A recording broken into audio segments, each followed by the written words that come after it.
Now ये आपका balance section के लिए और डिजाइन करना है एरिया ऑफ स्टील को।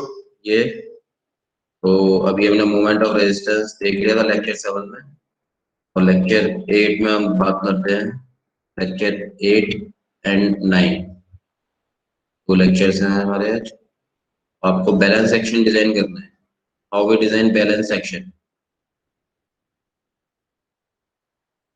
बैलेंस सेक्शन किस तरह हम डिजाइन करते हैं, देखो बैलेंस सेक्शन के लिए हमारे को पता है जो आपके कंक्रीट है M25 ग्रेड ऑफ कंक्रीट दिया हुआ है, तो इसका हमारे को सिग्मा सीबीसी पता होना चाहिए। परमिसिबल बेंडिंग स्ट्रेसेस कितना है, हमने देखा था आईएस कोड से 8.5 न्यूटन पर एमएम स्क्वायर।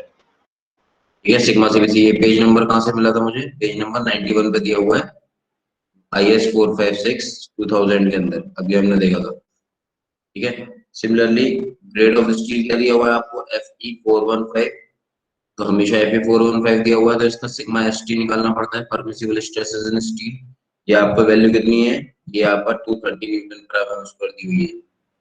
पेज नंबर किससे, 95 पे आई थी आईएस 456, अभी हमने देखा था। नाउ आपने मॉड्यूलर रेशियो निकाल ही लेते हो, 280 अपॉन 3 सिग्मा सीबीसी फॉर्मूला लगा देते हो। आईएस कोड में दिया हुआ है सिग्मा सीबीसी की वैल्यू कितनी है, M25 के लिए 8.5, तो आप पुट कर सकते हो 280 अपॉन 3 इंटू 8.5। यहाँ से आपका m की वैल्यू मिल जाएगी, m हमने सॉल्व कर दिया था, ये आया था आपका 11। ठीक है, क्लियर, मॉड्यूलर रेशियो क्लियर है आपका। Now critical depth of neutral axis हमने निकाली थी, कितनी आई थी, critical depth of neutral axis का फिर से निकाल लो, कितना आता है M C upon T plus M C into T. यही फॉर्मूला होता है। X C is equal to, ये क्या होता है पूरा टर्म, इसको मैं डिनोट करता हूँ के से, के डी मतलब के इंटू डी। अब m क्या है, मॉड्यूलर रेशियो 11 है, सॉल्व कर लीजिए आप, फिर से सॉल्व कर लो, वैसे हम निकाल चुके हैं। m है आपका कितना 11, 11 इंटू सी, सी मतलब permissible stress, permissible bending stresses in concrete, इसको हम सी से डिनोट कर रहे हैं। यहाँ पे हमने डिनोट किया था सी से। स्ट्रेसेस इन कंक्रीट परमिसिबल वाले C, stresses permissible stresses in steel is small T. तो m इंटू सी, सी कितना है 8.5 डिवाइडेड बाय टी, टी मतलब 230 प्लस एम सी, एम मतलब 11 इंटू सी इज व्हाट 8.5। ये दो हो गया आपका के multiply by T. Effective depth कितनी थी आपकी 550 थी। ओवरऑल थी आपकी कितनी, ओवरऑल डेप्थ थी आपकी यहाँ पे क्वेश्चन में गिवन थी 600 mm। इफेक्टिव कवर दिया हुआ था, यहाँ से रीइंफोर्समेंट लगे हुए थे, इफेक्टिव कवर 50 mm का दिया हुआ था, 50 mm। तो ये कितनी डिस्टेंस बच जाएगी, यही आपकी इफेक्टिव डेप्थ होती है 600 माइनस 50, तो ये आपका हो जाएगा 550। 550 mm है आपकी इफेक्टिव डेप्थ स्मॉल डी। ठीक, तो यहाँ से आ जाएगा आपका 550। ये इसको सॉल्व कर लो, ये आ जाएगा आपका what, critical depth of neutral axis, ये 158.96 mm। ठीक है, एरिया ऑफ स्टील निकालना है, बैलेंस सेक्शन के लिए हमारे को डिजाइन करना है। तो पहले हम मोमेंट ऑफ रेजिस्टेंस देख लेते हैं। चला है मूव फॉरवर्ड, आगे बढ़ू, यस सर। नोट कर, ओके ठीक है। नाउ मोमेंट ऑफ रेजिस्टेंस निकाल सकते हैं। Moment of resistance compression side से अभी बताया था मैंने, स्ट्रेस इनटू एरिया। स्ट्रेस हमेशा एवरेज स्ट्रेस लेते हैं, ठीक है। तो एवरेज स्ट्रेस मतलब सी ए है यहाँ पे, प्लस नीचे ट्राइंगल में जीरो जाता है प्लस 2, ये आपको मैं सिखा रहा हूँ, एवरेज स्ट्रेस है। Is this average stress multiply by area कितना होता है रेक्टेंगुलर सेक्शन का, बी इंटू एक्स है। ये आपका हो गया what, area, stress into area, force बन गया multiply by labour arm. Labour arm कितना होता है D minus x A by 3, ये आपका क्या है लिवर आर्म। ठीक है, तो आप हमेशा लिखोगे मोमेंट ऑफ रेजिस्टेंस को 1/2 हो जाएगा, ये 1/2 सी A into B into x है, तो हमेशा मैं लिखता है इसको किस तरह, 1/2 b into x A into c A into लिवरामेज D minus x A by 3। ये आपका होता है मोमेंट ऑफ रेजिस्टेंस।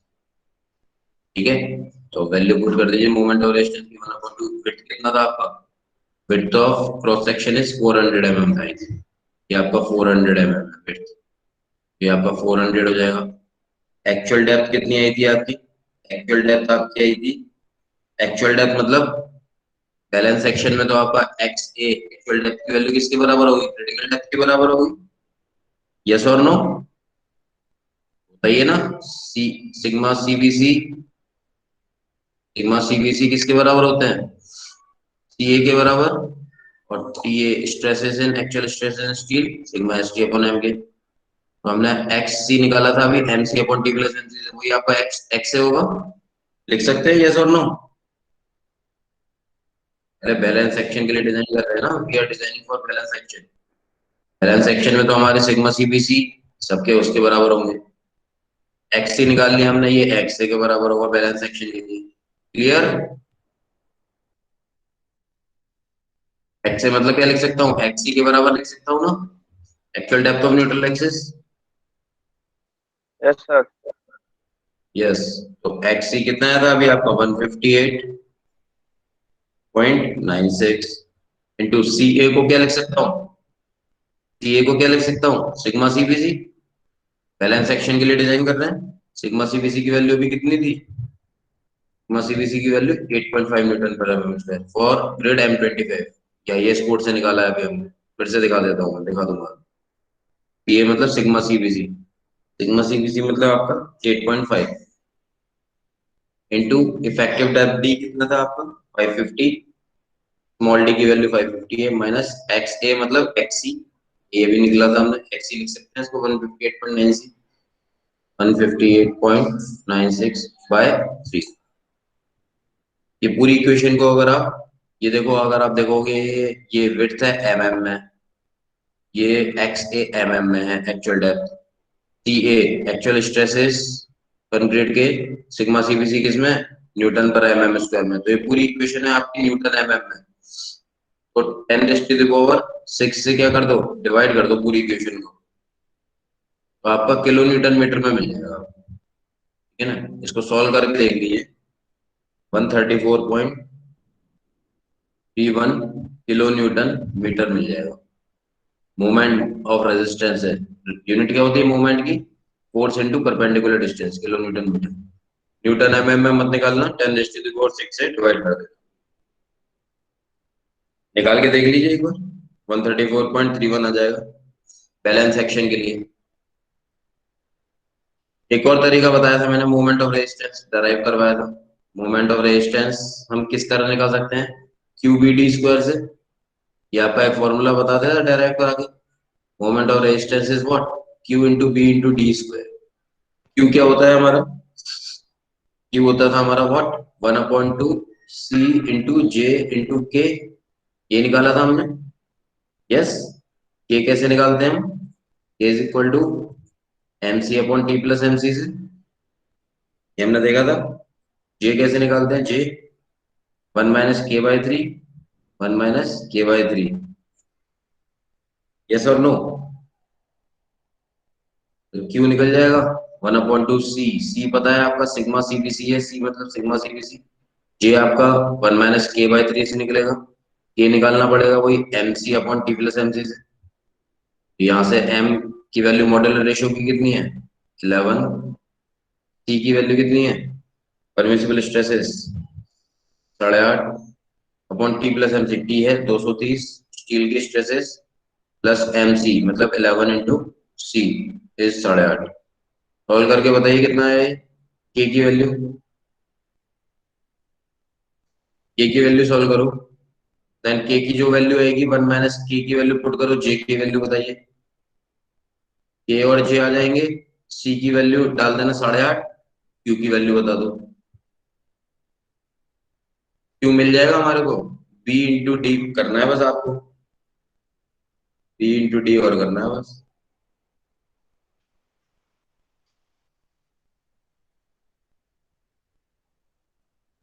सॉल्व करिए।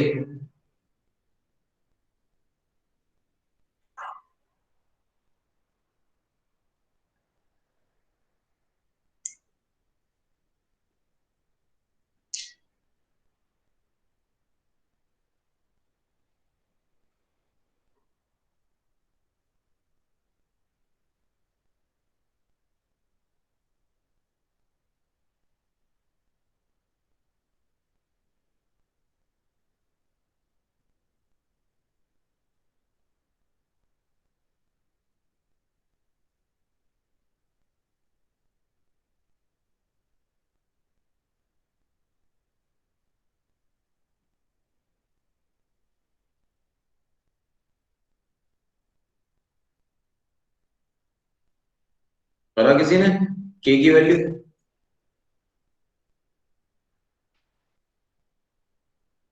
0.28. 0.28. 0.289, वेरी गुड। 0.2, ठीक है। के की आ गई, जे की बताइए।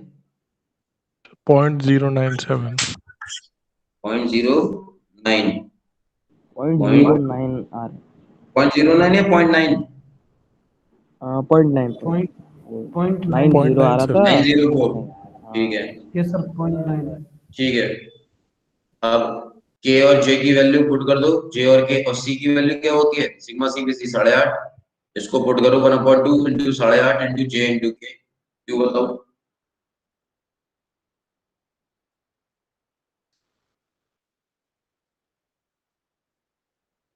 क्यों कितना आया?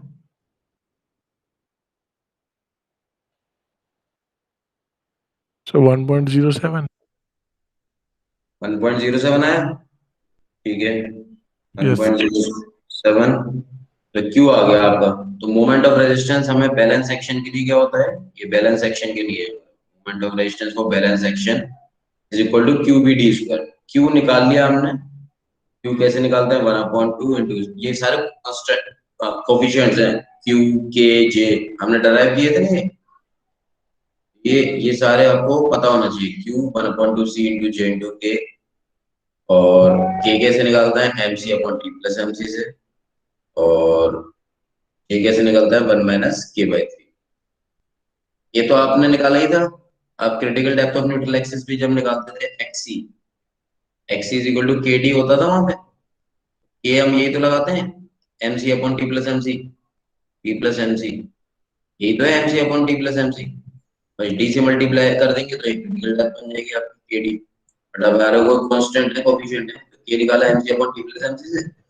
के निकाल देते हैं आप और 1 - के/3 से।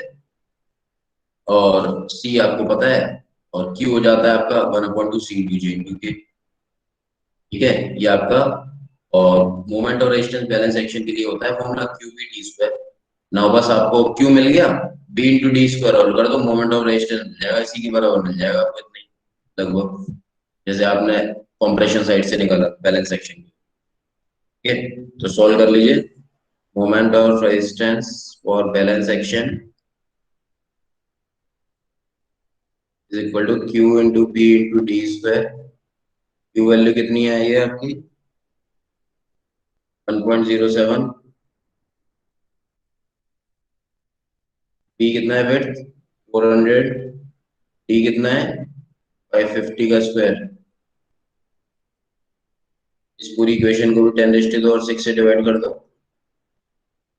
यहाँ पे जो आपका आंसर मिल जाएगा क्लोज टू वही मिल जाएगा, 134.3 जितने की कुछ आ जाएगा, 34.3 kilo newton metre. Moment of resistance balance section आपको क्यूबीटी स्क्वायर याद रखना है, फॉर्मूला क्यूबीटी स्क्वायर मोमेंट और रेजिस्टेंस की। क्यूबीटी स्क्वायर क्यू कैसे निकालते हैं? 1/2 सी इंटू जे इंटू के। के कैसे निकालते हैं? M C upon T plus M C. ये कैसे निकलेगा? 1 - के/3। बस क्यू मिल गया, बी डी स्क्वायर कर दोगे, मोमेंट ऑफ रेजिस्टेंस मिल जाएगा बैलेंस सेक्शन के लिए। Clear? Now area of steel निकालना था आपको। एरिया ऑफ स्टील निकालना है बैलेंस सेक्शन के लिए। हमारे को क्या होता है? Moment of resistance divided by sigma S T into J D. ये लिखवाया था मैंने डिजाइन स्टेप्स में। Area of steel moment of resistance divided by sigma S T into J D. अपने लेक्चर 6 या लेक्चर 5 पे देखो डिजाइन स्टेप्स में एरिया ऑफ स्टील निकालवाया था, जो ये हमने निकाला। मोमेंट ऑफ रेजिस्टेंस हम निकाल चुके हो, कितना है 134.3 इंटू 10⁻⁶ कर लेना, न्यूटन mm में बन जाएगा। किलो न्यूटन को 10⁻³ न्यूटन में बदला, मीटर को mm में करोगे 10⁻³ तो 10⁻⁶ से मल्टीप्लाई कर दोगे तो एरिया ऑफ स्टील निकालिए। मोमेंट ऑफ रेजिस्टेंस मतलब 134.3 किलो न्यूटन मीटर को मैंने बदल दिया किसमें 10⁻⁶ से मल्टीप्लाई करके न्यूटन mm में। ठीक है, मोमेंट ऑफ रेजिस्टेंस, क्योंकि नीचे सिग्मा एस टी किसमें है मेरे पास न्यूटन mm स्क्वायर में ही है। सिग्मा एस टी की वैल्यू है 230 इंटू जे डी। जे वैल्यू कितनी आई थी अभी हमारी, जे वैल्यू 1 - k/3 वाली, J is 0.904, J is what 0.904 into D is 550।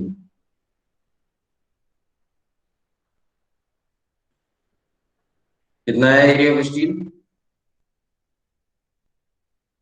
1174.49 mm square.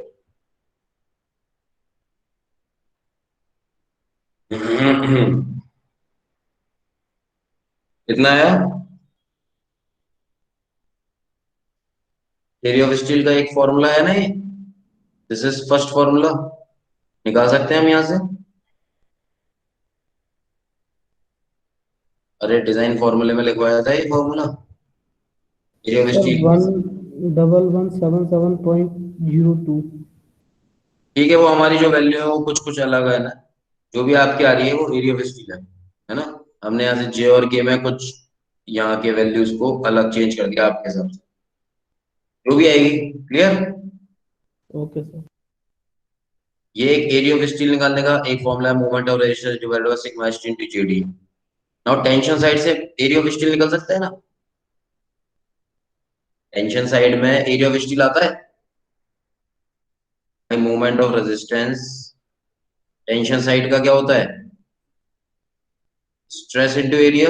Stress मतलब T A upon M into area is M into A S T.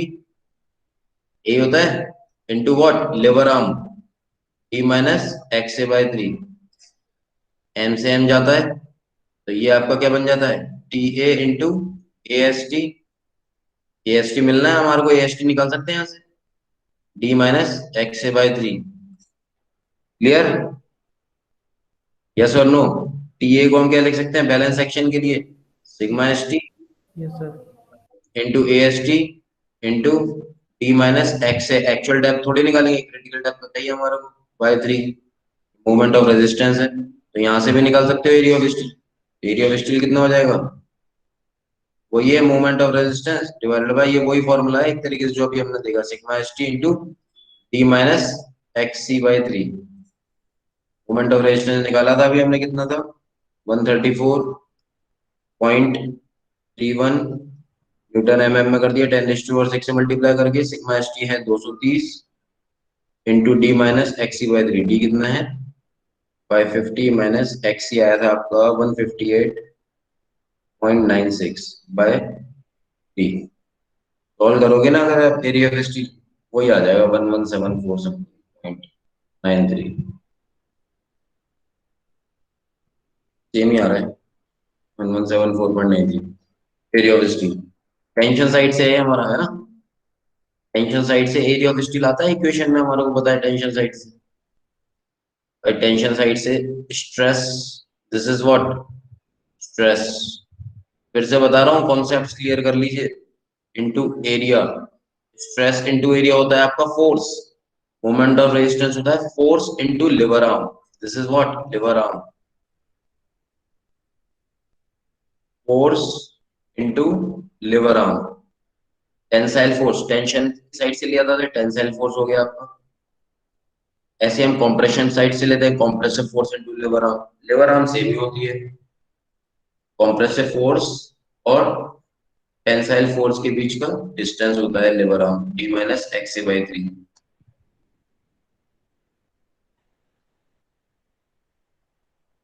ठीक है,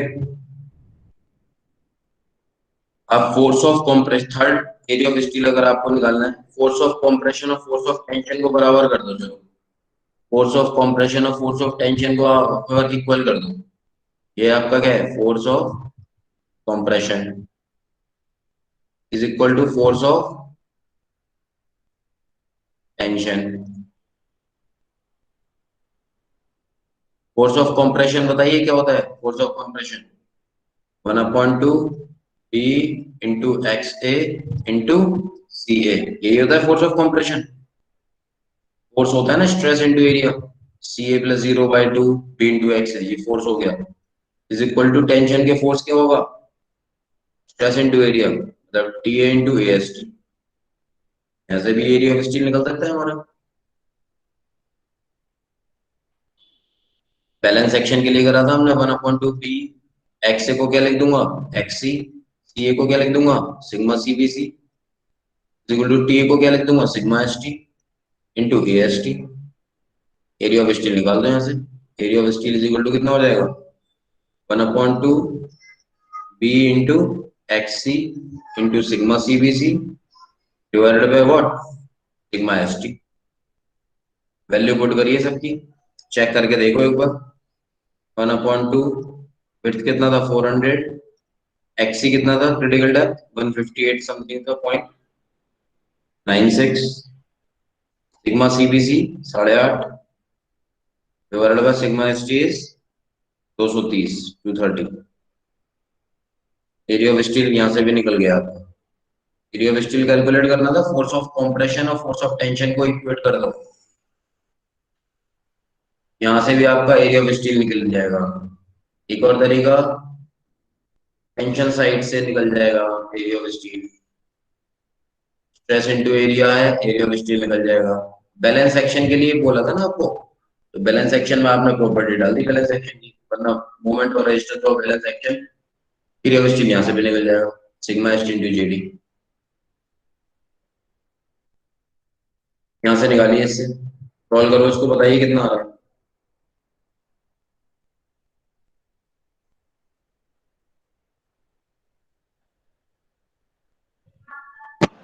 एरिया ऑफ स्टील सॉल्व करिए।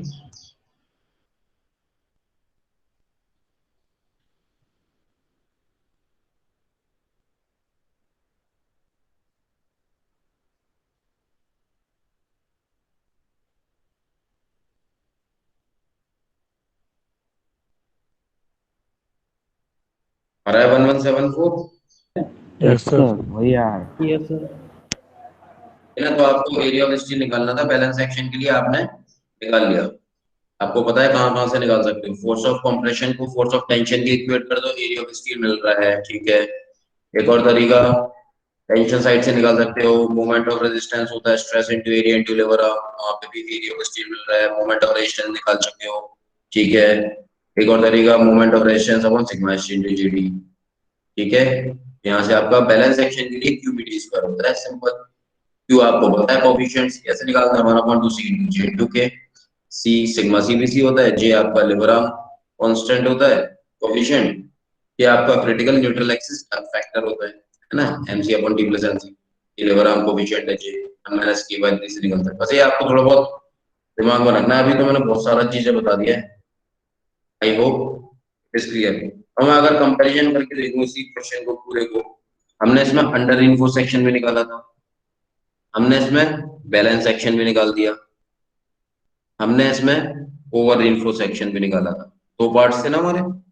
साइज ऑफ बीम क्या था हमारा, size of beam था हमारा कितना, 400 बाय 550 का इफेक्टिव डेप्थ, सेम यही इसका भी यही था 400 बाय 550 का। ओवर इन्फोर्स के लिए भी यही था, बीम का साइज हमारा एक ही था, हमने पूरा तीनों क्वेश्चन सॉल्व कर रहे। एरिया ऑफ स्टील हमने निकाला था तीनों के लिए, अलग अलग था एरिया ऑफ स्टील, एएसटी जिसको आप बोलते हो, एरिया ऑफ स्टील ये कितना था। अंडर रिइंफोर्स के लिए आया था आपका 804.25 mm स्क्वायर। बैलेंस सेक्शन के लिए आया आपका कितना, अभी निकाला हमने 1174.92 mm स्क्वायर। ओवर रिइंफोर्स के लिए देखो कितना आया था, 2945.24 mm स्क्वायर, ठीक है, area of steel. Moment of resistance भी हमने निकाला था, मोमेंट ऑफ रेजिस्टेंस तीनों के लिए, ये कितना आया था 93.8 39 kilo newton meter under reinforced में। बैलेंस में आया था आपका 134.31 किलो न्यूटन मीटर।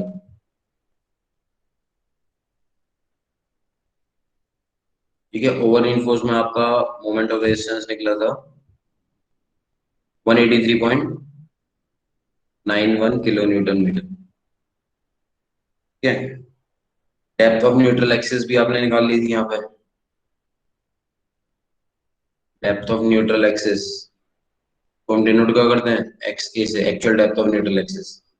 यहाँ आई थी आपकी 135.42 mm, यहाँ आई थी बैलेंस सेक्शन के लिए 158.96 mm, ओवर इनफोर्स में 228.28 mm। लिवर आर्म ये निकल जाएगा, कैसे निकलेगा, d माइनस एक्स बाई 3 से।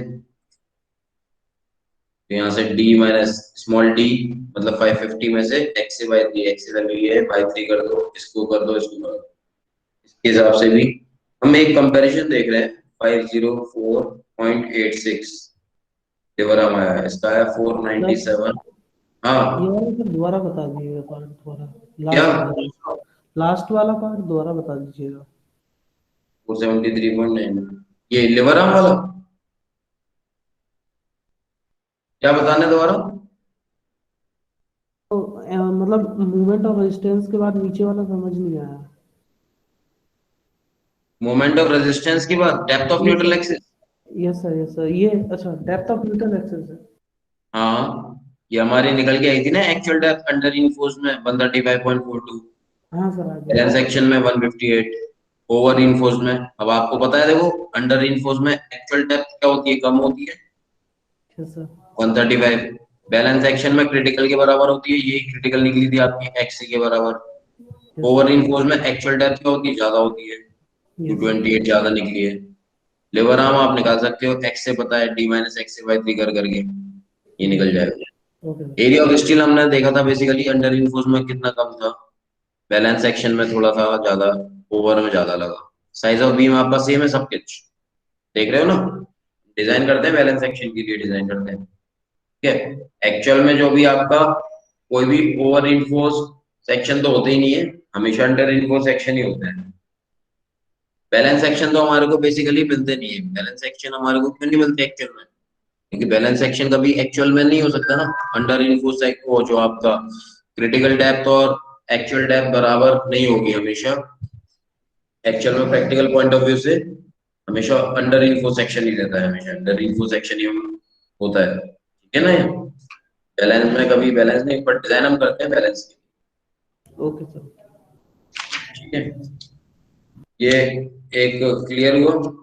एक और नेक्स्ट क्वेश्चन लेते हैं, question 2। Let's start with question 2। एक आपको रेक्टेंगुलर बीम दी हुई है, रेक्टेंगुलर बीम दी हुई है, साइज दिया हुआ है उसका 300 mm बाय 650 mm। अभी अपने साथ साथ करते चाहिए इस क्वेश्चन को। ठीक है, ओवरऑल डेप्थ है 650, मतलब ओवरऑल डेप्थ दी हुई है, overall depth is provided, provide कर रहे हैं इसको हम, इज प्रोवाइडेड और simply supported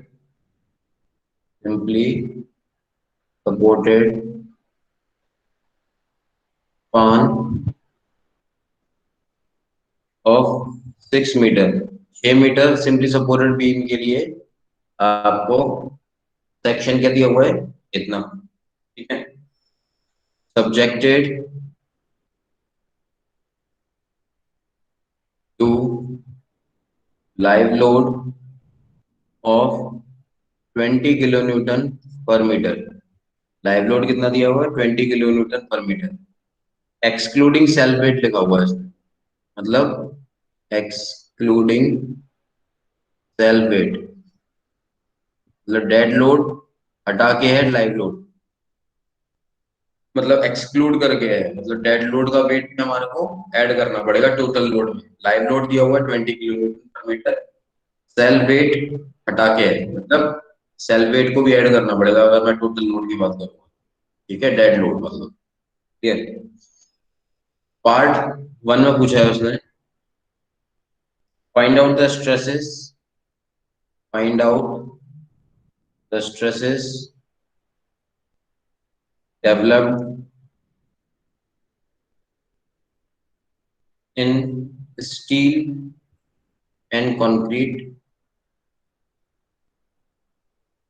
if modular ratio directly दे दिया उसने 11 है, ये हम निकाल भी सकते हैं, ग्रेड ऑफ कंक्रीट पे डिपेंड होता है, ठीक है। और एरिया ऑफ स्टील भी आपको दिया हुआ है, एरिया ऑफ स्टील भी दिया हुआ है, 4 बार्स लगे हुए हैं ऑफ 25 mm के डाया, 25 mm डाया के, ये एरिया ऑफ स्टील है, ठीक है।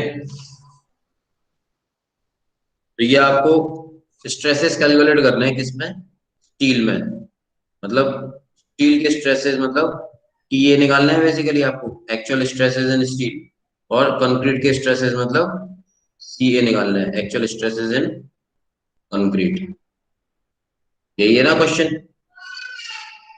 सबसे पहले आपको क्या करना पड़ेगा, लोड कैलकुलेशन करनी पड़ेगी, क्योंकि तो लाइव लोड दिया हुआ है 20 किलो न्यूटन पर मीटर का, ठीक है, एक्सक्लूडिंग सेल्फ वेट बोल रहा है। अब बीम का खुद का भी वेट है, ये बीम जो है इसका खुद का भी वेट होगा, इसको भी इंक्लूड करना पड़ेगा, मतलब डेड लोड को इंक्लूड करना पड़ेगा, है ना, तब जाके हमारा टोटल लोड बनेगा, live load plus dead load, beam का खुद का लोड, तो आपका टोटल लोड बनेगा, ठीक है। यस और no, are you getting my point? Yes sir. ठीक है, तो सॉल्यूशन पार्ट में देखते हैं हम, पहले लोड कैलकुलेशन कर लेते हैं हम, लोड कैलकुलेशन।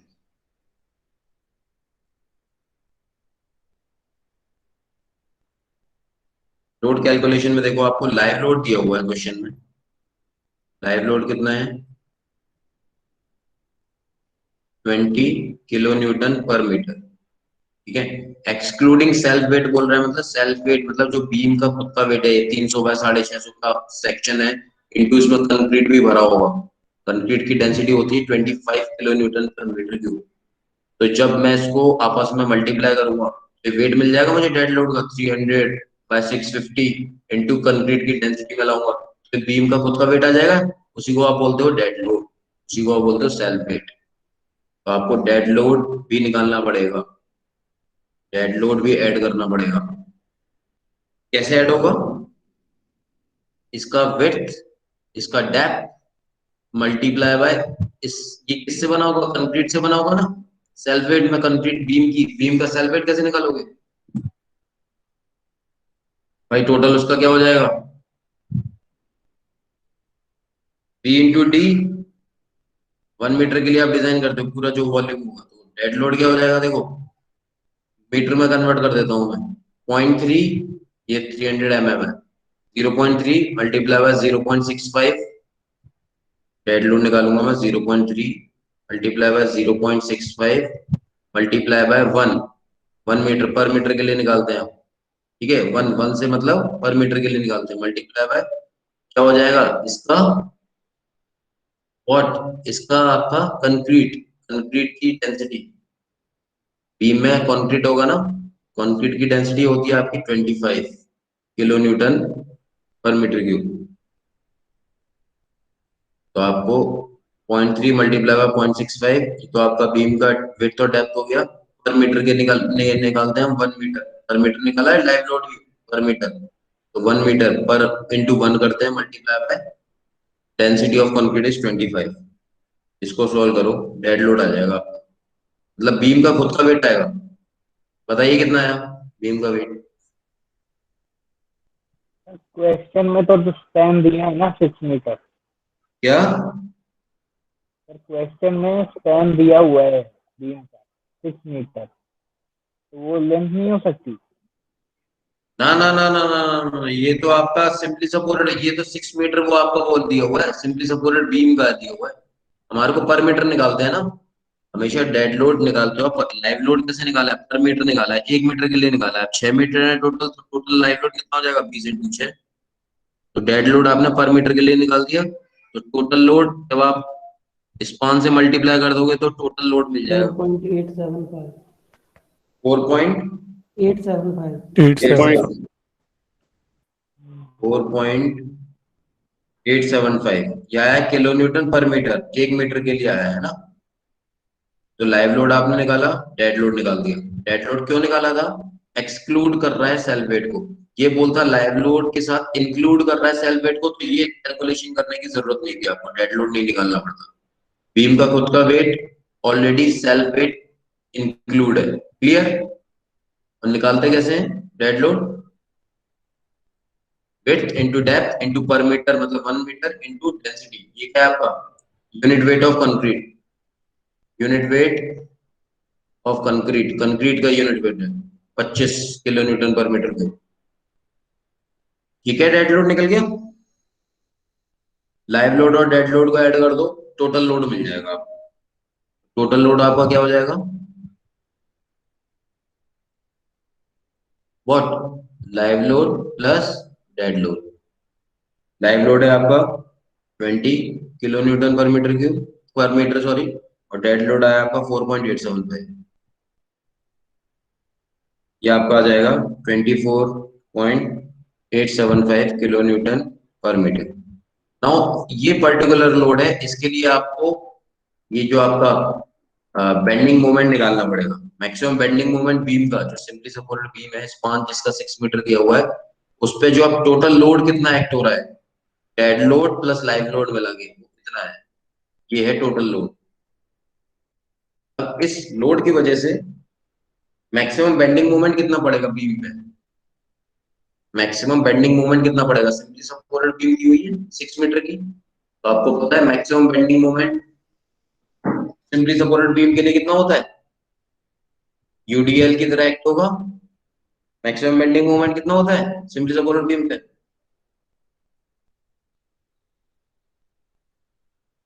अरे maximum bending moment in simply supported beam, UDL जब अगर एक्ट होता है, यूडीएल सिंपली सपोर्टेड बीम,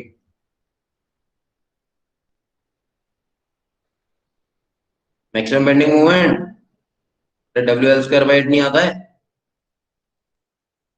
अरे भाई सिंपली सपोर्टेड बीम है ये, कोई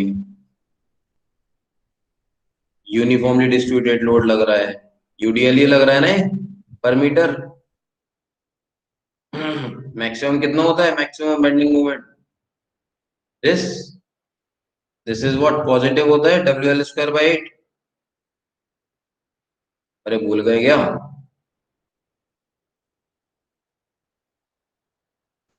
सिंपली सपोर्टेड बीम पे पॉइंट लोड लगा हुआ है, अगर मैक्सिमम बेंडिंग मोमेंट कितना होता है? WL/4।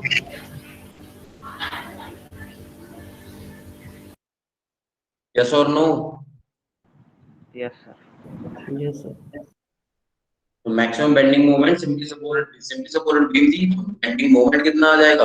WL² बाई 8 है ना। यूनिफॉर्मली डिस्ट्रीब्यूटेड लोड मैक्सिमम होता है, पॉइंट लोड होता है तो WL/4 होता है। अगर आपका कोई सिंपली सपोर्टेड बीम है और इस पे अगर कोई इसेंट्रिक लोडिंग है W, और ये A डिस्टेंस पे, ये B डिस्टेंस पे, तो कितना होता है मैक्सिमम बेंडिंग मोमेंट? ट्रायंगुलर ही होता है। कितना होता है? WAB/L, WA into B/L। ये सब पता होना चाहिए भाई। यहाँ पे आपका केस कौन सा था? ये वाला केस था, सिंपली सपोर्टेड बीम पे यूडीएल लग रहा है kilo newton per metre. Maximum bending moment कितना हो जाएगा कि भाई ये जो पर्टिकुलर बीम है 6 मीटर की, ये कितना बेंडिंग मोमेंट एक्ट कर रहा होगा इस लोड की वजह से? 24.875। देख लो, W वैल्यू है, मतलब ये basically what is this value is W, 24.875 put करो। This is 24.875 into L। Length कितनी है? 6 मीटर है। लेंथ कितनी स्पान दिया हुआ है? 6 मीटर। इस पर्टिकुलर 6 का स्क्वायर कर दिया आपने अपॉन 8। बताइए बेंडिंग मोमेंट कितना आ जाएगा?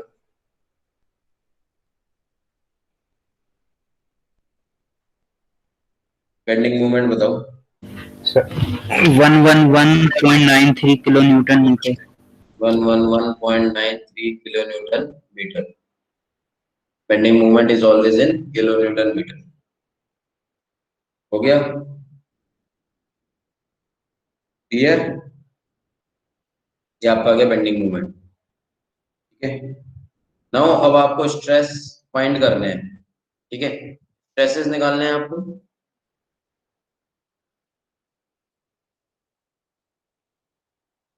स्ट्रेसेस निकालने थे स्टील और कंक्रीट में. तो स्ट्रेसेस हमेशा जो फाइंड करेंगे हम, वो किससे कर सकते हैं फाइंड? बेंडिंग मोमेंट हमारे को मिल गया, बेंडिंग मोमेंट से फाइंड हो जाएंगे, या फिर मोमेंट ऑफ रेजिस्टेंस से फाइंड होते हैं. तो हमारे पास बेंडिंग मोमेंट मिल गया हमारे को. तो हमारा स्ट्रेसेस की वैल्यू हमारी इक्वेशन क्या होती है? जैसे हम मोमेंट ऑफ रेजिस्टेंस लिखते थे, क्या लिखते हैं? Force into lever arm. तो फोर्स में जब भी हम लिखते हैं स्ट्रेस आता है स्ट्रेस इनटू एरिया भी आता है. तो यही तो फाइंड करना है स्ट्रेसेस. मोमेंट ऑफ रेजिस्टेंस से फाइंड कर सकते थे, या फिर हमारे को क्या कह सकते हैं हम उसको? बेंडिंग मोमेंट हमने निकाल रखा है, कितना मोमेंट हमारा लग रहा है, मोमेंट कितना लग रहा है. ठीक है, तो स्ट्रेसेस आर ऑलवेज फाइंड या always found, stresses are always found by bending moment से एंड मोमेंट ऑफ रेजिस्टेंस. इन दोनों से फाइंड कर सकते हैं. अभी हमने बेंडिंग मोमेंट निकाल दिया है ना? बेंडिंग मोमेंट हमने क्या निकाल दिया है. क्लियर? नाउ आपका जो आपका इक्वेशन होता है यहाँ पे, सिंस योर एक्चुअल डेप्थ कैसे निकालते हैं आप? एक्चुअल डेप्थ कैसे निकालते हैं? b into x A into x A by 2 is equal to m into A S t t minus x a. ऐसे निकालते हो आप actual depth of neutral axis. Actual depth of neutral axis ऐसे निकालते हैं.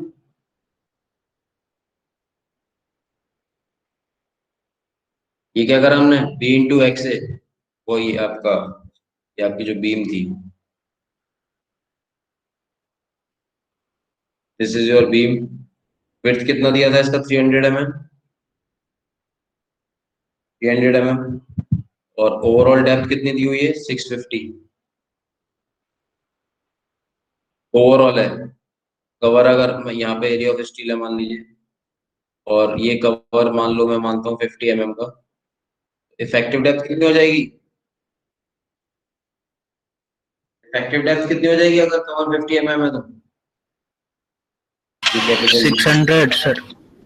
600 हो जाएगी. स्मॉल डी हो जाएगी आपका, या ओवरऑल डी में से 50 mm माइनस कर देंगे, तो 600 mm. ठीक है. नाउ आपका ये आपका एक्चुअल डेप्थ है मान लीजिए, this is your x a. X a कैसे निकालोगे? इस एक्स ए को कैसे निकालोगे? इस कंक्रीट के एरिया, मोमेंट ऑफ एरिया बराबर करते हैं ना actual depth of neutral axis के लिए. ये बी है, B into x A by 2, B into x A by 2. ठीक है, इस एक्सिस के about is equal to what? इस स्टील को मैंने इक्विवेलेंट स्टील में बना दिया एम ए टी इंटू ये कितना डिस्टेंस बच जाएगा? D minus x a. D minus x ए. अरे ऐसे ही तो निकालते थे एक्चुअल डेप्थ.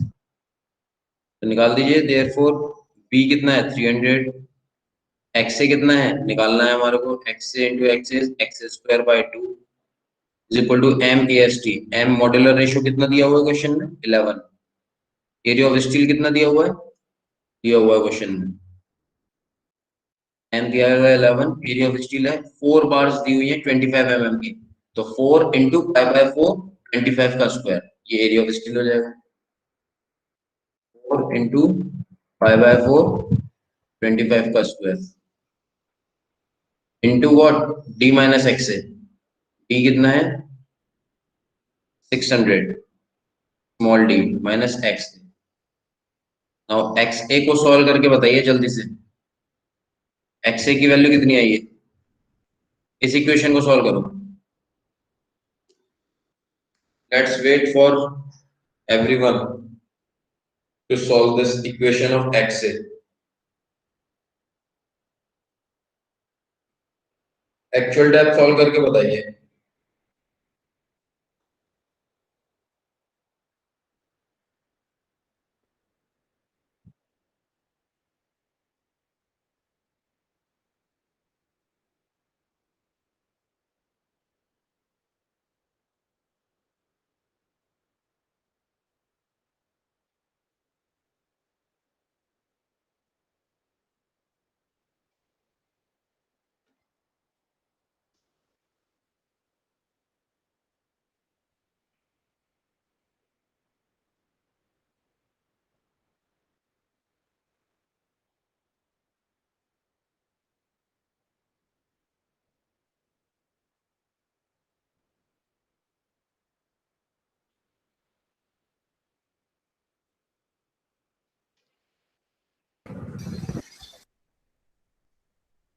कितना आया?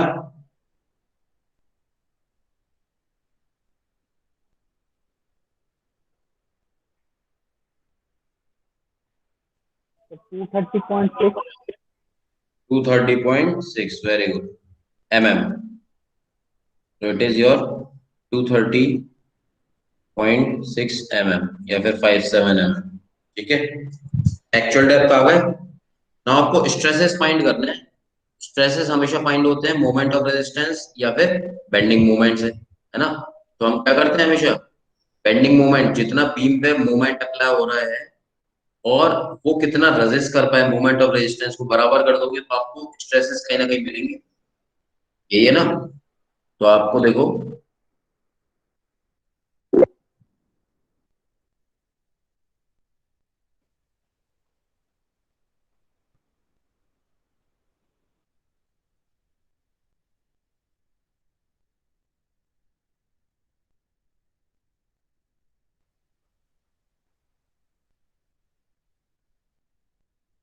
स्ट्रेसेस निकालने हैं आपको। स्ट्रेसेस आप कैसे निकालोगे? स्ट्रेसेस आपको निकालने हैं तो स्ट्रेसेस आप निकालते हो, पता है आपको कि भाई जो बेंडिंग मोमेंट है, जो बीम है, ये आप सिंपली सपोर्टेड बीम थी, इस पे जो भी लोड लग रहा था, टोटल लोड, इस पे जो भी बेंडिंग मोमेंट आ रहा है इसके लोड की वजह से, इसको अगर मैं इसके मोमेंट ऑफ रेजिस्टेंस के, जो इस बीम का रेजिस्ट करने की कैपेसिटी है, उसके बराबर कर दूं, तो मुझे इस इक्वेशन से कहीं ना कहीं स्ट्रेसेस मिलेंगे। मोमेंट ऑफ रेजिस्टेंस में स्ट्रेसेस आते हैं क्योंकि हमारे मोमेंट ऑफ रेजिस्टेंस क्या होता है, stress into area into lever arm. Stresses कहीं ना कहीं आते हैं। तो बेंडिंग मोमेंट हम ऑलरेडी निकाल चुके हैं, कितना लोड लग रहा है सिंपली सपोर्टेड बीम पे, लोड की वजह से, डेड लोड और लाइव लोड की वजह से, है ना। मोमेंट ऑफ रेजिस्टेंस हमारे को निकाल सकते हैं, कंप्रेशन साइड से भी निकाल सकते हैं ना, तो वहां से हमारे स्ट्रेसेस मिल जाएंगे। यस और नो? एज जो bending moment moment of resistance की जब आप बराबर कर देते हो, इस इक्वेशन में आपको स्ट्रेसेस मिलेंगे। बेंडिंग मोमेंट आप निकाल चुके हो, कितना निकला था हमारा, ये निकला था bending moment 111.93 kilo newton meter. 111.93 kilo newton meter को न्यूटन एमएम में कर दो। किलो न्यूटन को करा 10⁻³ मल्टीप्लाई बाय 10⁻³ मीटर को एमएम में, तो 10⁻6 हो जाता है ना। इसको मैं क्या लिख देता हूँ, व्हाट, 10⁻6 समझा रहा था मैं आपको, ठीक है। तो यहाँ पे लिख देते हैं हम इस इक्वेशन के बाद, यहाँ से 111.93 into 10⁻6 is equal to moment of resistance निकालना है। क्या होता है moment of resistance compression side से, 1/2 B into x A into what, C A into lever arm is D minus x A by 3, ये होता है। वेट कर दो 1/2, फिर बताइए कितना है, फिर थी आपकी कितनी,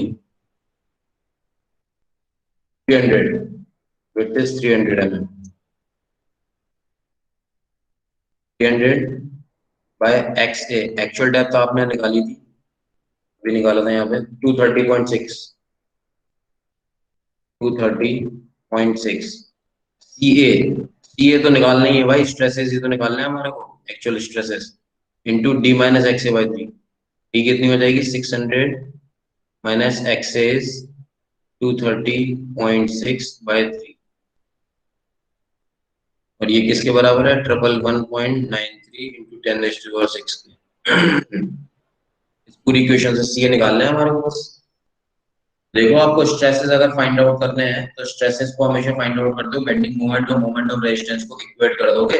बेंडिंग मोमेंट आपने निकाल रखा था कितना मोमेंट अप्लाई हो रहा है बीम पे, और मोमेंट ऑफ रेजिस्टेंस आपको पता ही है फोर्स इनटू किलोग्राम से, तो स्ट्रेसेस मिल जाएंगे आपको यहाँ पे एक्चुअल स्ट्रेसेस कंक्रीट के इस पर्टिकुलर लोड के लगने से 24 का आपका लोड लग रहा था, टीए की वैल्यू मिल जाएगी आपको। ये न्यूटन एमएम में है, ये एमएम में है, ये आप एमएम में है, ये सब एमएम में है, तो स्ट्रेसेस भी न्यूटन पर एमएम स्क्वायर में मिल जाएंगे। यूनिट्स का विशेष ख्याल रखना। टीए की वैल्यू निकाल के दिखाइए एक्चुअल स्ट्रेसेस। ये मतलब ये है आपके actual stresses in concrete.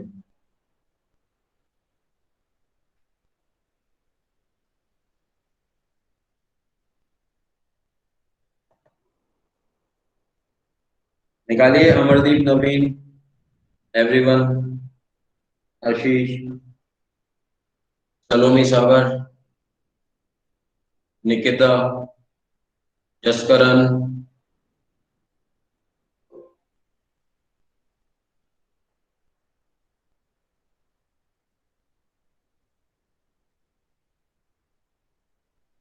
CA actual stresses निकाल सकते हैं। 6.185 न्यूटन पर कितना आया 6.185 6.2 हाँ 6.2 वेरी गुड। कितना है आपका 6.2 न्यूटन पर एमएम स्क्वायर। ठीक है, ये आपके एक्चुअल स्ट्रेसेस आ गए कंक्रीट के। स्टील के भी निकालना है हमारे को भाई, स्टील के निकाल सकते हैं सिमिलर ट्रायंगल से।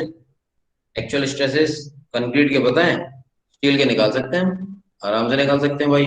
स्ट्रेस डायग्राम आपको पता ही होता है। ये क्या होता है TA/M, ये होता है CA, यहाँ पे क्या है एक्चुअल स्ट्रेसेस XA, ये कितना हो जाएगा व्हाट D-XA। बस सिमिलर ट्रायंगल लगा दो दोनों में, ये भी मिल जाएंगे आपको। क्या होगा CA/XA is equal to TA/M upon D-XA। ये पता है 6.2 निकला अभी, 6.2 अपॉन x से आपने निकाला था शायद 230.57 इज इक्वल टू TA निकालने हैं हमारे को अपॉन M, मॉड्यूलर रेशियो 11 है, D-XA 600 माइनस 230.57। TA भी बता दो भाई एक्चुअल स्ट्रेसेस इन स्टील।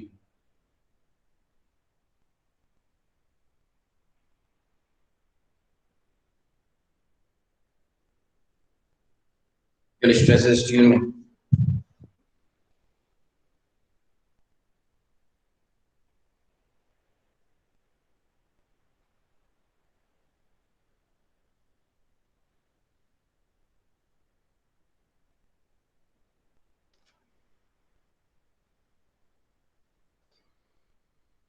कितना है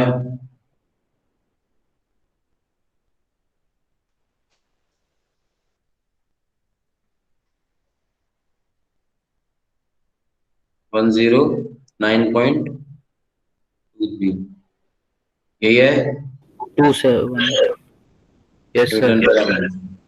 ठीक है, तो मतलब आपको अभी मैंने 2 क्वेश्चंस बताए। एक क्वेश्चन बताया आपको डिजाइन का, 3 क्वेश्चन हमारे बेसिकली हो गए। एक क्वेश्चन में देगा मोमेंट ऑफ रेजिस्टेंस किस तरह कैलकुलेट करते हैं वो निकालना आ गया आपको। एक आपने देखा बैलेंस सेक्शन को डिजाइन किस तरह करते हैं, बैलेंस सेक्शन को हमारे को डिजाइन करना मतलब एरिया ऑफ स्टील किस तरह निकालना है ना, ये आपको आ गया। ठीक है, देन एक और आपने देखा स्ट्रेसेस किस तरह फाइंड आउट करते हैं, स्ट्रेसेस किस तरह फाइंड आउट करते हैं। तो एक पार्ट और ले लेता हूँ, ये वाइंड अप करूंगा इस वाली यूनिट को।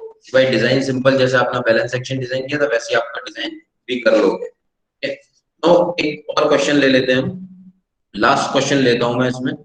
ये अच्छा क्वेश्चन है, डिजाइन भी करना है हमारे को इसमें, और आपको इसमें अलग तरीके का बेंडिंग मूवमेंट दिया हुआ है, अप्लाई जो हो रहा है बेंडिंग मूवमेंट अप्लाई हो रहा है क्वेश्चन पे, ठीक है। तो उसकी वजह से आपको डिजाइन करना है। ये लास्ट क्वेश्चन है आपका, यहाँ पे सिंगली रीइंफोर्स्ड बीम खत्म हो जाएगा working stress method of design से। ये 3 पार्ट तो आपको आ गए निकालना। ये और देख लेते हैं डिजाइन वाला पार्ट, बस ठीक है। क्वेश्चन है हमारा, let's start our third question. Rectangular beam, rectangular beam of size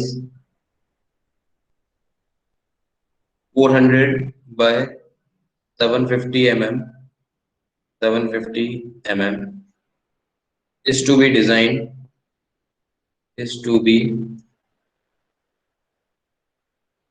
designed for a bending moment। ये जो बीम दी हुई है ये डिजाइन करना है बेंडिंग मोमेंट कितनों के लिए, ये पार्ट दिया हुआ है आपको 150 किलो न्यूटन मीटर के लिए, बी डिजाइन करना है आपको 320 किलो न्यूटन मीटर के लिए। मतलब इतना बेंडिंग मोमेंट अप्लाई हो रहा है इस बीम पे, के लिए आपको डिजाइन करना है। ऐसे ही बी पार्ट में 320 kilo newton meter bending moment apply हो रहा है, इसके लिए आपको डिजाइन करना है, ठीक है। और पार्ट में क्या बोला है, use M25 grade of concrete,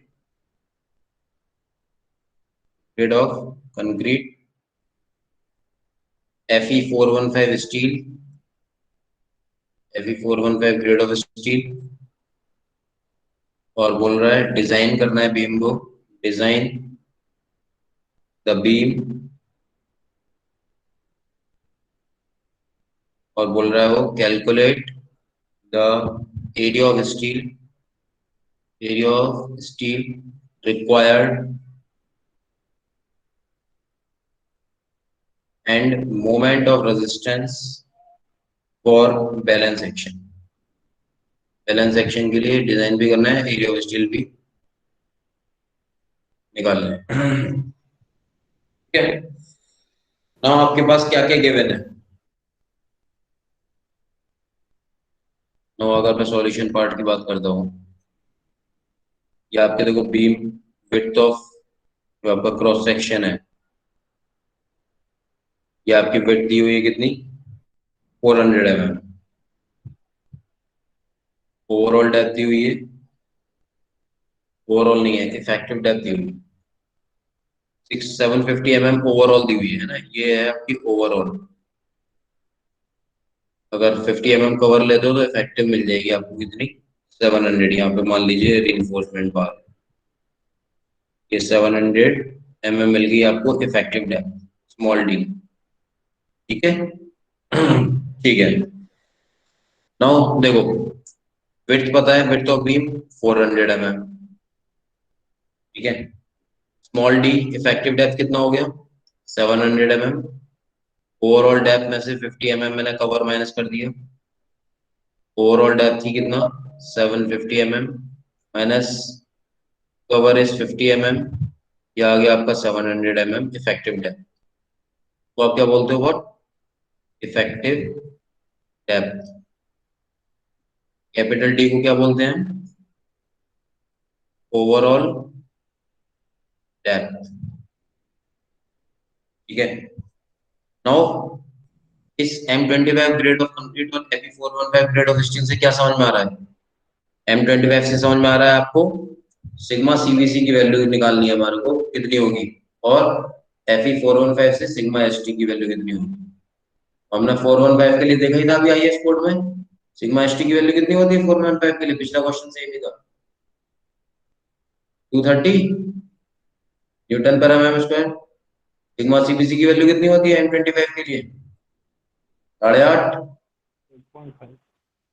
8.5। ये फिर से मैं बता देता हूँ, ठीक है। मॉड्यूलर रेशियो भी निकालना पड़ेगा, कितना होता है मॉड्यूलर रेशियो आईएएस कोड के हिसाब से 280/3 सिग्मा सीबीसी होता है। सिग्मा सीबीसी की वैल्यू कितनी है 8.5, तो कितना निकल के आएगा वही सेम 11 निकल जाएगा, मॉड्यूलर रेशियो भी आपका 11 निकल गया। ये डेटा अब सिग्मा सीबीसी और सिग्मा एसटी की वैल्यू हम एक बार आईएस कोड से देख लेते हैं, ठीक है। कहां से देखते हैं, ये देखो,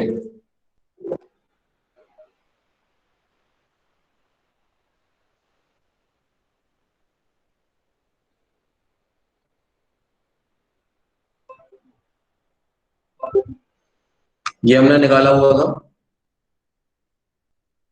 आईएस कोड में पेज नंबर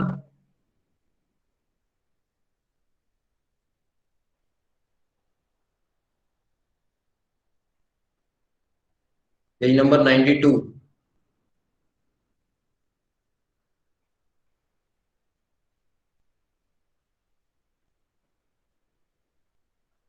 ये एनेक्शियल बी में, एनेक्शियल बी में working stress method of design के लिए आपका अजम्पशंस भी दिए हुए हैं जो मैंने बताए भी थे आपको। मॉड्यूलर रेशियो की वैल्यू, एम की वैल्यू कैसे निकालते हैं, 2 × 3 सिग्मा सीबीसी से। सिग्मा सीबीसी की वैल्यू आपको कैसे मिलेगी, ग्रेड ऑफ कंक्रीट पे डिपेंड करता है, ठीक है। और देखो और क्या दिया हुआ है, ये वैल्यू दी हुई है, ये रहे permissible stresses in concrete, page number 94 पे दिया हुआ है, नोट कर लेना। सिग्मा सीबीसी की वैल्यू पेज नंबर 94, ये रहा। ग्रेड ऑफ कंक्रीट पे डिपेंड कर रही है, हमारा ग्रेड कौन सा है, M25 है। इसके लिए हमने वैल्यू कितनी ली है, 8.5 ली हुई थी। बेंडिंग में लेते हैं हमेशा flexure, beams are bending, flexural member होती है बीम्स, हमारी बीम डिजाइन कर रहे हैं ना, तो बीम्स कैसी है, फ्लेक्चरल मेंबर, बेंडिंग के लिए, बेंडिंग में हमारी 8.5। M20 ग्रेड ऑफ कंक्रीट होता, सिग्मा सीबीसी की वैल्यू 7 होती। M30 होता, सिग्मा सीबीसी की वैल्यू 10 होती। क्लियर है, तो पेज नंबर लिख लेना 94 सिग्मा सीबीसी की वैल्यू के लिए। बेंडिंग वाली देखनी है, डायरेक्ट वाली नहीं देखनी है, डायरेक्ट टेंशन और कंप्रेशन में नहीं है हमारे को देखना, कॉलम के लिए यूज आएगा वो डायरेक्ट कंप्रेशन, ठीक है। तो आपका सिग्मा सीबीसी हो गया 8.5। देन पेज नंबर ये रहा 95, अगले पेज है 95 पे, सिग्मा एसटी की वैल्यू भी दी हुई है, permissible stresses in steel reinforcement में क्या दिया हुआ है, परमिसिबल स्ट्रेसेस दिए हुए हैं सिग्मा एसटी की। माइल्ड स्टील बार के लिए Fe250 के लिए सिग्मा एसटी वैल्यू दी है, मीडियम टेंसाइल स्टील के लिए दी हुई है, और HYSD बार के लिए दी हुई है Fe415। हमारा ये केस है Fe415 वाला है हमारा, यस और नो। इसमें दिया हुआ टेंशन में दिया हुआ है सिग्मा एसटी की वैल्यू 20 mm तक डायामीटर है अगर बार का, तो सिग्मा एसटी की वैल्यू Fe250 है अगर, तो 140 दी हुई है, ठीक है। 20 mm तक बार है, अगर 20 mm से ज्यादा है तो 130 लेंगे, अगर Fe250 की बात कर रहे हैं माइल्ड स्टील। बट हमारा केस है HYSD बार Fe415, तो उसमें देखो सिग्मा एसटी की वैल्यू 20 mm और ओवर 20 mm दोनों एक ही है, 230 ही है, तो हमारे क्या वैल्यू हो जाएगी 230 न्यूटन पर mm टेंशन में, सही है। इज इट क्लियर, वैल्यू देखना आ गया भाई। Fe250 होता और बार का डायमीटर 20 mm से ज्यादा होता तो 130 ले लेते सिग्मा एसटी की वैल्यू, 20 mm तक होता 140 ले लेते। मीडियम टेंसाइल स्टील अगर क्वेश्चन में गिवन होता तो ये हो जाता 130, या फिर ये लिखा half the guaranteed yield stress subject to maximum 190 तक ले लेते। क्लियर और not, sigma ST sigma CBC.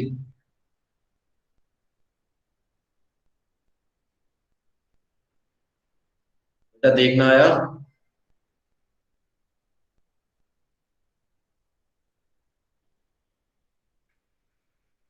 बोलो। सर हाँ सर ये जो पेज 92 पे आपने जो फॉर्मूला बताया था, 92 96 पे शायद, उसमें जो स्टेप्स दिए हुए वही तो हमारे डिजाइन के स्टेप्स होते हैं, मतलब सीक्वेंस को फॉलो करना होता है। कौन से पेज पे, पेज नंबर इससे ऊपर वाला 92 था शायद, मतलब ये जो एनेक्स्टर स्टेप्स दिए हुए हैं इसके फॉर्मूले के साथ, यही वाला ये हाँ जी। नहीं बेटा, वो देखो इस वाले बीम्स के लिए एप्लीकेबल नहीं है ये जो आप आईएस कोड से बोल रहे हो ना कि इसमें स्टेप्स कहाँ लिखे हैं, स्टेप्स नहीं लिखे ना कुछ भी जो हम डिजाइन करते हैं। इसमें जैसे दिया हुआ है ना, assumptions दिए हैं, फिर टेबल दिया है, हाँ, assumption आपके ये यही है। अगर working stress method of design के असम्पशन लिखने आ गए तो यही है, हमने भी तो यही लिखे हैं, यस सर। है ना। तो वैल्यूज आपको यहीं से देखनी में है। आईएस कोड अलाउड रहता है ना? हाँ अलाउड होता है, अलाउड होता है। मैं आपको सब बता दूंगा, थ्योरी पार्ट कहाँ से क्या मिल जाएगा वो लास्ट तक, है ना। बट वैल्यूज अभी देखनी आनी चाहिए हमारे को डिजाइन। यस अभी इसमें देखो, मॉड्यूलर रेशियो का फॉर्मूला याद नहीं है तो दिया हुआ है 280/3 सिग्मा सीबीसी, ठीक है ना। तो आपको सिग्मा सीबीसी की वैल्यू आपने अभी देखी थी पेज नंबर 95 से 94 से, तो इस तरह आप निकाल सकते हो, ठीक है। ये सिग्मा सीबीसी की है और ये आपका सिग्मा एसटी की है। मतलब इसमें पर्टिकुलर डिजाइन स्टेप वैसा नहीं दिया हुआ है बीम्स के लिए, जैसे हम क्रैक सेक्शन के लिए पूरा पूरा एक, जैसे क्रैक सेक्शन है मान लो, अभी देखो शियर के लिए आएगा ना, तो शियर के लिए पूरे पूरे स्टेप्स आपको फॉर्मूले वगैरह सब लिखे होंगे। देखो ये रहा शियर, ये फॉर्मूला यूज होगा हमारा tau v equal to v upon bd, ठीक है। देन उसके बाद हम चेक करेंगे इस वाले फॉर्मूले से, फिर इस वाले फॉर्मूले, मतलब सब कुछ दिया होगा, मैं आपको बता दूंगा क्या क्या चेक करना है, कैसे निकालना ठीक है। है। ये सारे फॉर्मूले यूज होंगे स्ट्रप्स के लिए सीधे सीधे, और आपको अप्लाई करना आना चाहिए। बीम्स की केस में वर्किंग स्ट्रेस मेथड में हमारे को थोड़ा देखना पड़ेगा, ठीक है सर। ठीक है ना? ये आ गया, निकालना आ गया भाई, सबको आ गया। रोहित भारद्वाज,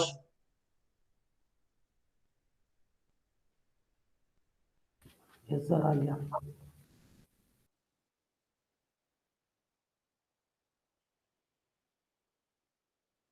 ठीक है।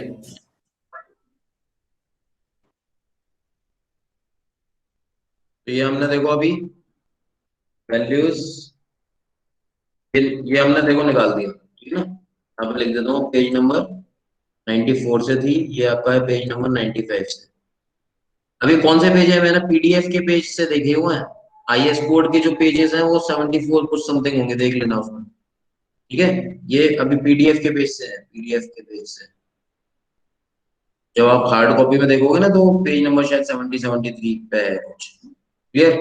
ये आप निकाल लोगे, ये आपके गिवन डेटा है एक तरीके से 11, ये भी आपका मॉडल रेशियो निकल गया, ठीक है। आपको कोफिशिएंट्स पता होने चाहिए, कोफिशिएंट्स आपको निकालने हैं। कोफिशिएंट्स मतलब आपको देखो जे भी निकालना आना चाहिए, जे पता होना चाहिए, के निकालना पड़ेगा आपको, ठीक है। जे और के और क्यू आपको पता होना चाहिए, 1/2 सी इंटू जे इंटू के, यही था हमारा।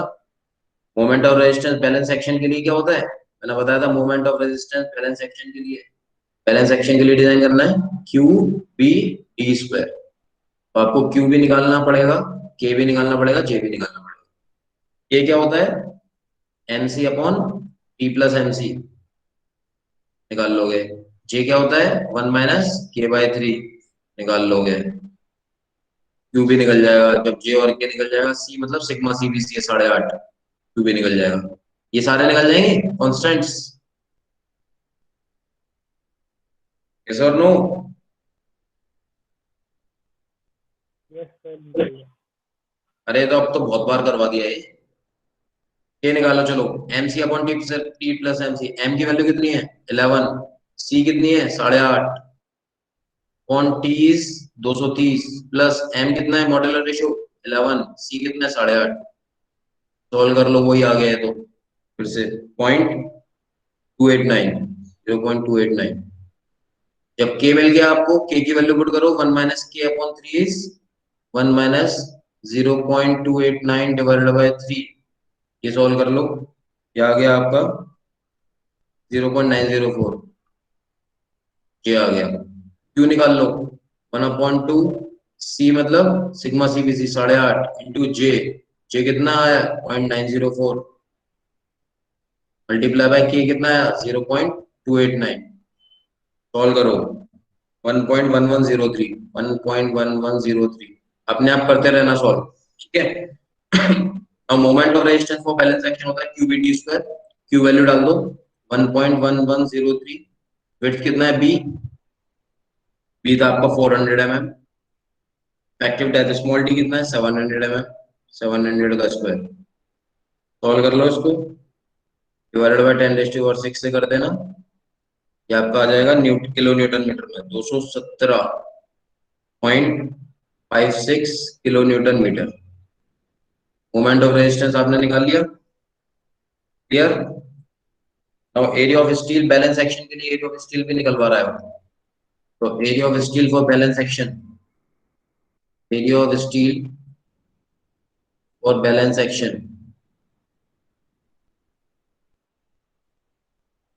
क्या होता है? Area of steel for balance section AST is equal to, अभी हमने देखा था moment of resistance for balance section के लिए, अभी हमने moment of resistance upon sigma ST into what, J into D, यही निकलवाया था इस फॉर्मूले से। Area of steel is equal to moment of resistance balance section upon sigma ST into JD. Moment of resistance अभी आपने निकाला था बैलेंस सेक्शन के लिए, क्या है 217.56, एरिया ऑफ स्टील मिल जाएगा आपको 217.56, न्यूटन एमएम में कर दो, 10⁻² और 6 से मल्टीप्लाई कर दो, किलो न्यूटन मीटर को न्यूटन एमएम में कर दो, अपॉन सिग्मा एसटी कितना है 230, ये हमारा निकला था 0.904 इंटू डी है आपका सब।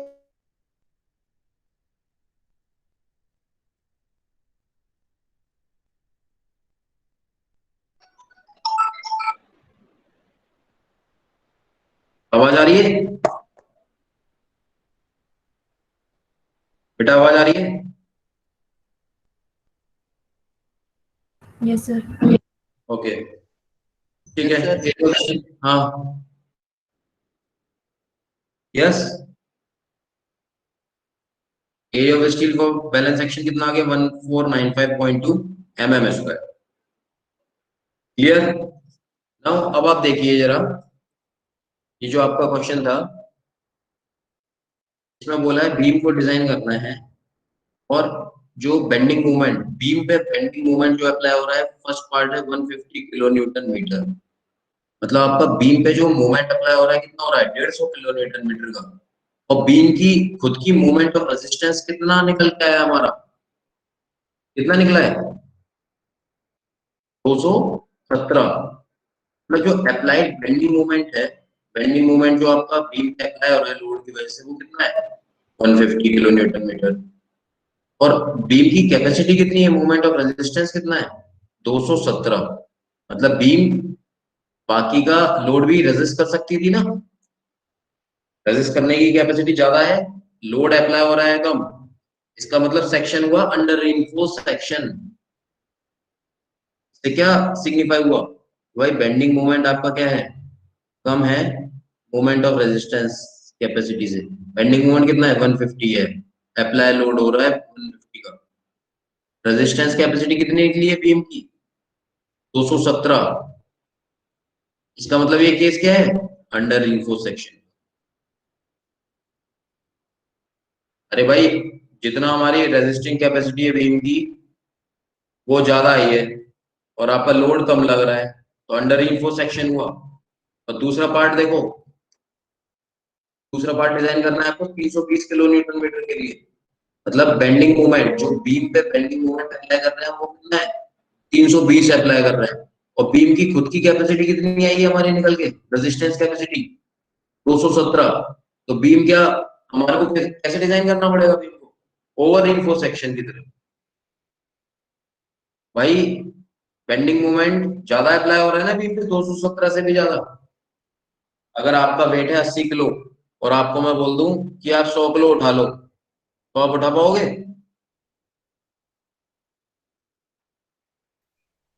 नहीं उठा सकते।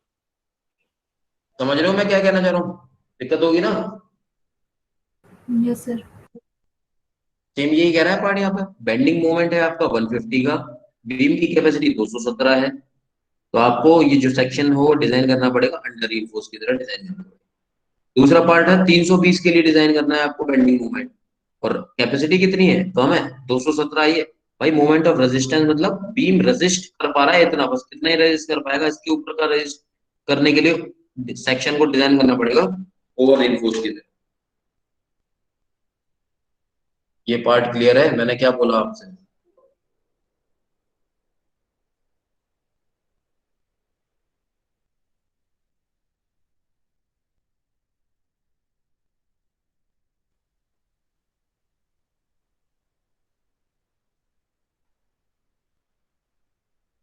बेंडिंग मोमेंट है आपका 150 किलो न्यूटन मीटर,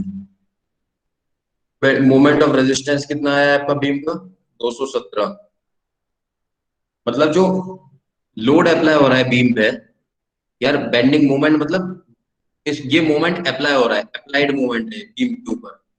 इतना लोड आपने लगाया, इतना मोमेंट आपने दिया बीम को, बीम के ऊपर। और बीम की हमने कैपेसिटी भी निकालनी, कितनी कैपेसिटी ये आपका रेजिस्ट कर पाएगी, झेल पाएगी। ये आपने देखा 217 निकाली। तो भाई बीम पे लोड तो कम लग रहा है, रेजिस्ट ज्यादा कर पा रही है। मतलब जो मेरा केस बनेगा वो बनेगा अंडर रीइंफोर्स्ड सेक्शन का केस।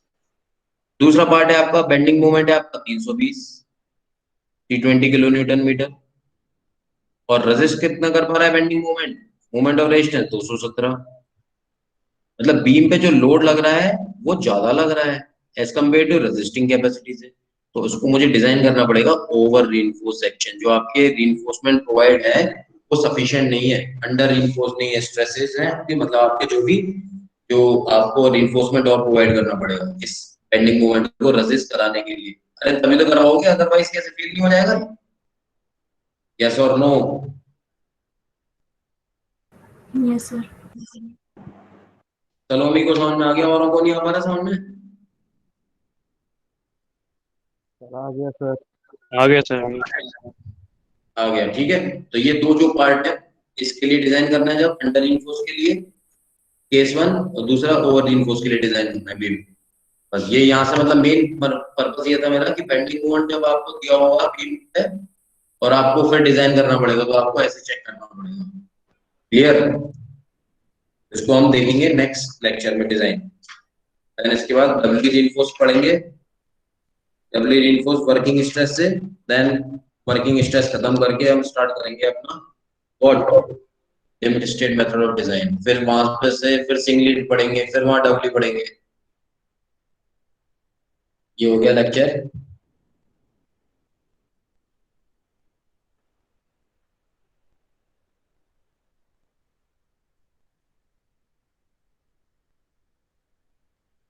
एट और 9 साथ में पढ़ाई करते चलो, साथ में करते चलोगे तो आपके कॉन्सेप्ट्स क्लियर हो जाएंगे, अदरवाइज प्रॉब्लम रहेगी।